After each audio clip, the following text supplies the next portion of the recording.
तोसू को पैसे की लालच उसे बहुत बुरी तरीके से मुसीबत में डाल देती है और अब वो फैसला कर लेता है कि वो अनुपमा के रेस्टोरेंट के सामने एक नया रेस्टोरेंट खोलेगा। भले ही अब उसमें कुछ भी पैसे लग जाए और इसके लिए कहीं ना कहीं गुलाटी ही फंड देता है उसको, तो सच में गुरुलो बवाल बहुत ज्यादा क्रिएट हो जाता है। क्योंकि जब रेस्टोरेंट में काफी लोगों से टिप के नाम पे बहुत पैसे धांधली कर रहा होता है तो अनुपमा तो इसको पकड़ लेती है और अब काफी लोगों के सामने इसकी बहुत ज्यादा बेइज्जती हो जाती है। हालांकि बेइज्जती सबसे ज्यादा तब होती है जब इसकी बेटी यहाँ रेस्टोरेंट में आ जाती है और अब ये तो उससे दूर दूर भाग रहा होता है क्योंकि ये खुद को बेइज्जती जैसा महसूस करता है और बस भागने के चक्कर में और काम करने में ये काफी सारी ढिलाई कर देता है, जिसके कारण काफी सारे जो कस्टमर्स होते हैं ना वो बहुत गुस्सा भी होते हैं। किसी के ऊपर पानी गिर जाते, किसी के ऊपर खाना, ये सारी चीजों को लेकर के अब गलत गलत रिव्यूज लिखने लगते हैं। हालांकि अब यशपाल भी जो एक बड़ा सा फ्रेम करवा करके लाता है सुपरस्टार शेफ का ताकि वो आगे लगा सके और प्रमोशन कर सके अपने रेस्टोरेंट का कि मेरे रेस्टोरेंट में एक इतनी बड़ी शेफ काम कर रही है, तो लोग इसको देख करके तो आते हैं। लेकिन जब यहाँ आते हैं तो तोसू की गलतियों के कारण, जो वहाँ वर्कर्स होते हैं उनकी गलतियों के कारण वो बहुत गलत रिव्यू दे जाते हैं और बहुत गुस्सा भी होते हैं और बस यही कारण होता है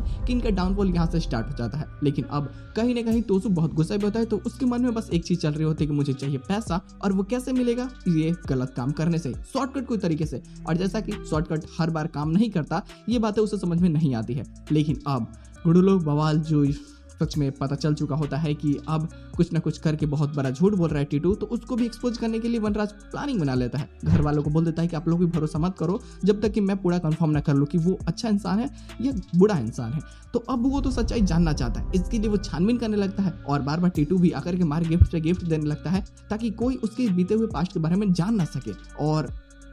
तुम सोच सकते हो कि वो कितने आगे तक का सोचता है। बंदा बहुत हरामी है, फिलहाल अच्छा बनने का नाटक कर रहा है, ठीक है, वो अच्छा है ही, लेकिन वो बीते दिनों को भूल करके आगे बढ़ने की कोशिश कर रहा है और ये आगे बढ़ने की कोशिश है उसे सच में बहुत बड़ी मुसीबत में डाल देती है। लेकिन वो अब घर आने के बाद में भाई इधर तोसू की भी वाइफ की थोड़ी सी प्रमोशन हो चुकी है किंजल की, तो अब तो इसे फूटी आंख भी नहीं समझती और अब इसे लगता है कि अगर मेरी बेबी की प्रमोशन हो चुकी है, इतने पैसे कमा रही है, तो वो मुझे इतने कुछ पैसे दे क्यों नहीं रही है? अगर वो मुझे कुछ पैसे दे देगी तो मेरा एक अच्छा सा बिजनेस स्टार्ट हो जाएगा। अब बातों में ये अपनी प्लानिंग बता देता है कि मैं अपनी माँ को ही बर्बाद करने वाला हूँ और मैं उनका घमंड तोड़ दूंगा और मैं उनके ही रेस्टोरेंट के सामने एक बहुत बड़ा रेस्टोरेंट खोलूंगा और ये बहुत जल्दी करने वाला है। अब देखो ये सारी बातों के साथ एपिसोड की एंडिंग कर दी जाती है। फर्स्ट सेक्शन कोई नया नहीं होता, बस पिछला वाला ही होता है जब रेस्टोरेंट के ऊपर में आक्रमण लोग कर देते हैं और जो गलत रिव्यूज लिखे हुए होते हैं इसके कारण भाई सुपरस्टार शेफ वाल भी आकर के वो जो ट्रॉफी होती है लेकर के चले जाते हैं क्योंकि उनको लगता है कि अनुपमा इस चीज़ की हकदार नहीं है, वो चीट करके जीती है। और सच में जिस रेस्टोरेंट में काम करती है इतना बड़ा ट्रॉफी जीतने के बाद में वो इतना गंदा है और सही से कुछ भी चीज़ें नहीं है, तो जिस कारण वो उनको शक भी होता है और बस यही कारण होता है कि अनुपमा की मुश्किलें बहुत ज़्यादा बढ़ जाती है। मजा आने वाला, देखते हैं लोग आने वाले प्लॉट्स में और क्या चीज़ हो सकती है।